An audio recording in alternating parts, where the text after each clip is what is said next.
გავრცელებული ვიდეო მასალის რამოდვიან ღამით ფილარმონიასთან ათასობით ადამიანი შეიკრიბა. აქცია დღეს დილიდან გრძელდება 12 საათზე დაანონსებულ აქციას ხალხი ამ დრომდე ემატება. ფილარმონიასთან დილიდან მუშაობს ჩვენი გადამღები ჯგუფი. ბოლო ინფორმაციით თორნიკე კვერენჩხელაძე პირდაპირ ეთერში. თორნიკე, კიდევ ერთხელ მოგესალმებით.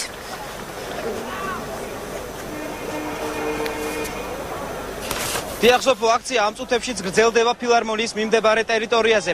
არასამთავრობო ორგანიზაციის წარმომადგენლები და საზოგადოების წარმომადგენლები აპირებენ, რომ შექმნან ერთგვარი პეტიციის სახე, დოკუმენტის სახე მისცენ იმ მათ მოთხოვნებს, რომლებიც მათ გააჩნიათ და ისინი მოითხოვენ კონკრეტული პირების დასჯას. მათი განცხადებით, როგორც არასამთავრობო ორგანიზაციის წარმომადგენლები აცხადებენ, საკმარისი არ არის მხოლოდ მინისტრის თანამდებობიდან გათავისუფლება, უნდა დაისაჯონ კონკრეტული პირები. დღეს განცხადება გააკეთა დაჩი ცაგურიამ და ის ამბობს, რომ კონკრეტული ფაქტების შესახებ მათთვის ცნობილი იყო, თუმცა ის კადრები, რომელიც მეცხრე არხის ეთერში გავიდა, იყო მათთვის მოულოდნელი იყო და ყოველგვარ ზღვარს სცილდება ეს ყველაფერი. ყველა ის პირი, რომელიც მონაწილეობას იღებდა წლების განმავლობაში საქართველოში ადამიანების წამებაში, ვინც პატიმრებს ღირსებას ულახავდა, ყველა ის პირი უნდა იქნეს დასჯილი. ახალაიას ხელმძღვანელობით, ახალაიამ დაუდო ფუძე საქართველოს ციხეებში ადამიანის წამებას, ღირსების შელახვას. ის თავად იღებდა მონაწილეობას ადამიანების წამებაში, ის თავად იღებდა მონაწილეობას მათ დასჯაში და ის აძლევდა მაგალითს ციხის ადმინისტრაციის თანამშრომლებს. აქციაზე იმყოფებიან სასულიერო პირების და ისინი განცხადებებს აკეთებენ, ყველა ნებისმიერ მოქალაქეს შეუძლია გამოვიდეს და მოსახლეობას მიმართოს და აქციაზე შეკრებულ საზოგადოებას მიმართოს.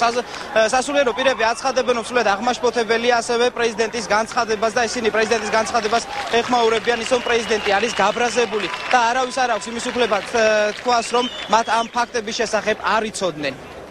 აღშფოთება აუცილებელია რა იქ რომ ადამიანს აქვს ორი რამ, გული და გონება. გული უნდა აღშფოთდეს, მაგრამ გონებამ თავის საქმე ქნას.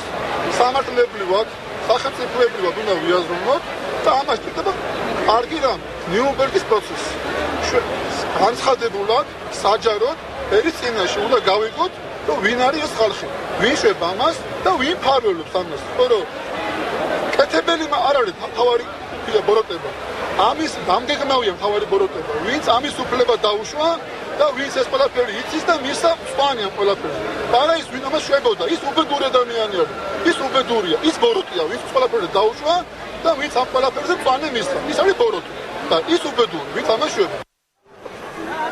დღესვე აქციაზე ცნობილი გახდა, რომ არასამთავრობო ორგანიზაციის წარმომადგენლებმა გააჟღერეს, რომ ერთ-ერთი პიროვნება, რომელმაც ეს კადრები გადაიღო, რომელიც ეთერში გავიდა, კონკრეტული პიროვნება აკობია, ის დაკავებული ყავთ პოლიციის თანამშრომლებს და ადვოკატს არ ეძლევა მისი ნახვის საშუალება, როგორც აცხადებენ მისი ადგილსამყოფელის შესახებ არაფერი იციან. დღესვე აქციაზე გამომსვლელები აღნიშნავდნენ იმას, რომ ნაციონალური მოძრაობა უნდა მოიხსნას არჩევნებიდან და ის ფაშისტური ორგანიზაციის სახელი უნდა ეწოდოს ამ ორგანიზაციას. შეგახსენებთ, რომ აქცია ამ წუთებშიც გრძელდება თავის ფილარმონიის მიმდებარე ტერიტორიაზე. დღესვე აქციაზე ასევე ცნობილი გახდა, რომ დღეს აქ შეკრებულ საზოგადოებას უერთდებიან სტუდენტებიც სხვადასხვა უნივერსიტეტებიდან. შორინა შავერდაშვილმა დღეს გააჟღერა ასევე ის ფაქტიც, რომ აქედან ეს მასა საზოგადოების დიდი ნაწილი დაიძრება უკვე კანცელარიასთან, სადაც კონკრეტულად გააჟღერებენ საკუთარ მოთხოვნებს. თორნიკე კვერენჩხელაძე საუბრობდა პირდაპირ ეთერში. მადლობა თორნიკე.